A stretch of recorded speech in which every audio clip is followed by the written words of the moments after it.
जिन पेपरों के एग्जाम होते जा रहे, जिन सब्जेक्ट का एग्जाम होता जा रहा, उस पेपर की इवोल्यूशन की काम चालू हो गए। हिंदी का इवोल्यूशन चला गया करने के लिए।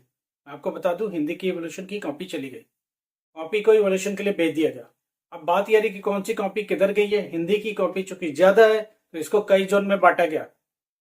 ठीक है, यूपी की कॉपियां सारा असम की साइड में पहुंचा है, और जितने भी उधर के असम नॉर्थ ईस्ट की जितने भी कॉपियां ये जयपुर की साइड को पहुंचा है। और नॉर्थ ईस्ट की जितनी भी कॉपियां है, north east in the sense इधर का दिल्ली एनसीआर, ये सारी जितनी भी कॉपियां है ये सब उठा करके पंजाब भेज दिया। ठीक है, उत्तरांचल की भी कॉपियां, उत्तरांचल की कॉपियां दिल्ली एनसीआर में आई है। तो ये ध्यान रखिए, इस तरह की कॉपी की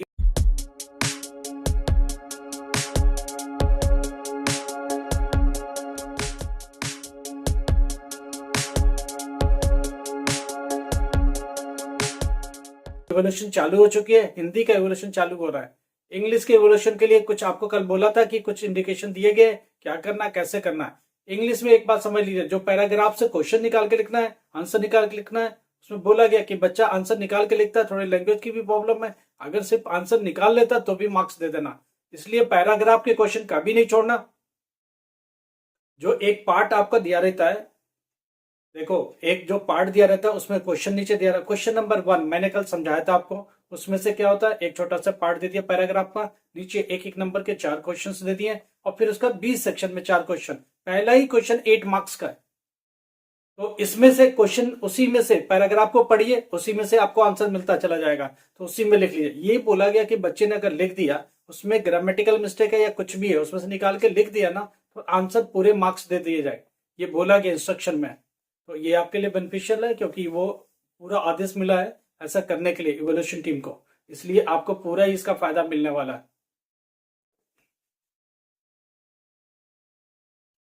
नमस्कार, आदाब, सत श्री अकाल। Myself Ahmad sir, education at the rate Ahmad sir. आपको पता है कि हम लोग एजुकेशन के बारे में बात करते हैं, एनआईएस के बारे में बात कर रहे हैं। अभी जो जो कॉपियां होती जा रही है उनके इवोल्यूशन के लिए निकल रहा है। हिंदी की इवोल्यूशन आगे बढ़ चुकी है, हिंदी की इवोल्यूशन की कॉपियां जा चुकी है, उसकी डिटेल मैं आपको दे चुका हूं। उसमें भी इंस्ट्रक्शन पहले दे दिया जा चुका है कि आप उसको थोड़ा लिनिएट मार्किंग करिएगा, बच्चे ने किया तो मार्क्स दे दीजिएगा। लैंग्वेज, इसीलिए मैं हमेशा बार बार कहता हूँ, कोई भी क्वेश्चन छोड़ के नहीं आना, करके आना। कितना सही कितना गलत वो टीचर पर छोड़ दो, आप अपनी पूरी कोशिश करके आओ। अच्छा, इंग्लिश की कॉपी, जो इंग्लिश का पेपर जो कि 22 को होना है, उस पर ध्यान रखिएगा।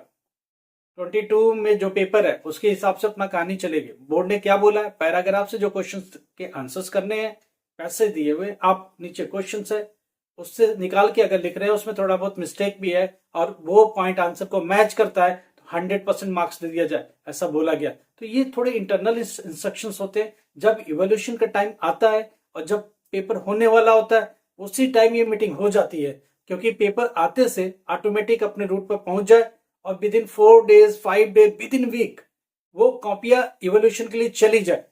तो बोर्ड ये इंश्योर करने का काम करता है और इसी पर ये काम होता रहता है। तो इस तरह की चीजें हो रही हैं, आप ध्यान समझिएगा। दूसरी बात, जो 5 मार्क्स के लेटर्स लिखने हैं, प्लीज लेटर के फॉर्मेट ठीक कर लीजिएगा, क्योंकि लेटर के फॉर्मेट पर ही मार्क्स मिलने हैं। देखिए, मैटर नीचे ऊपर थोड़ा बहुत चलेगा, फॉर्मेट ठीक से होना चाहिए। अगर आप किसी को लेटर लिख रहे हो, गवर्नमेंट ऑफिसर को लिख रहे हो, किसी को लिख रहे हो, हेल्थ डिपार्टमेंट को लिख रहे हो, एमसीजी को लिख रहे हो, आप प्लीज उसके फॉर्मेट को ठीक से लिखिएगा।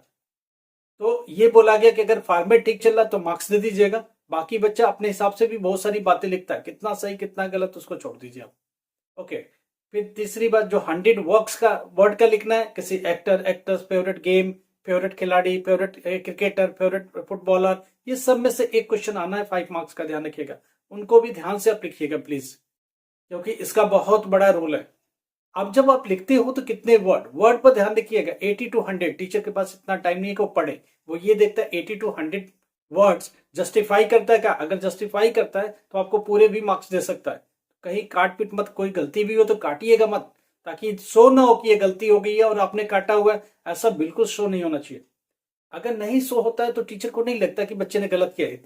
देखिए, लिटरेचर में टीचर के पास इतना टाइम नहीं है कि पूरा का पूरा पढ़े, वो एक लाइन देखता है और फॉर्मेट देखता है, बस, इसके सिवा कुछ नहीं देखता है। तो प्लीज इन चीजों का ध्यान रखिएगा, कोई भी क्वेश्चन छोड़ना नहीं। लिटरेचर में क्या होता है, टीचर बिल्कुल नहीं पढ़ता, मैं आपको बता देता हूँ साफ।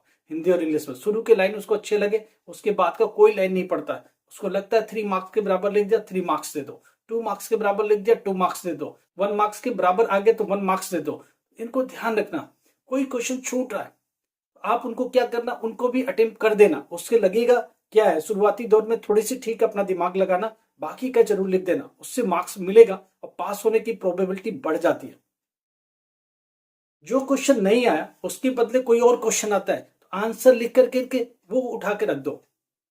क्वेश्चन नंबर 27 है, उसका आंसर नहीं आता, किसी और का और वाला क्वेश्चन आता है, ऑप्शनल क्वेश्चन किसी और का है, उठा लो, उसका आंसर वहीं लिख दो।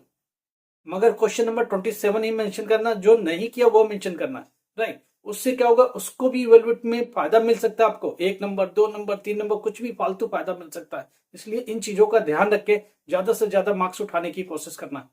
उसके बाद भी कोई दिक्कत हो रही है, आज पेंटिंग का पेपर है, ध्यान से जाना।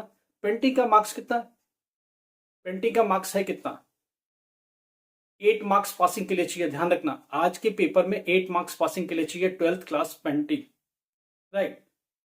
तो पेपर 30 मार्क्स का है तो चलेगा, 26 मार्क्स का है तो भी चलेगा, न्यू वर्ल्ड के हिसाब से आप देख लीजिएगा, राइट। 8 मार्क्स पासिंग के लिए यहाँ चाहिए। आप 5-5 नंबर के क्वेश्चन उठा लीजिएगा, मेरा वीडियो पीछे का पड़ा हुआ, उसमें से 2-3 क्वेश्चन भी करके चले गए, आप पास हो जाएंगे। 5-5 नंबर का 2 क्वेश्चन भी ठीक हुआ, आप पास हो जाएंगे। कोई उसके बावजूद भी नहीं आता तो जितना भी आपका दिमाग काम करता है वो क्वेश्चनों पर पूरा टूट जाना और ठीक से करके आना।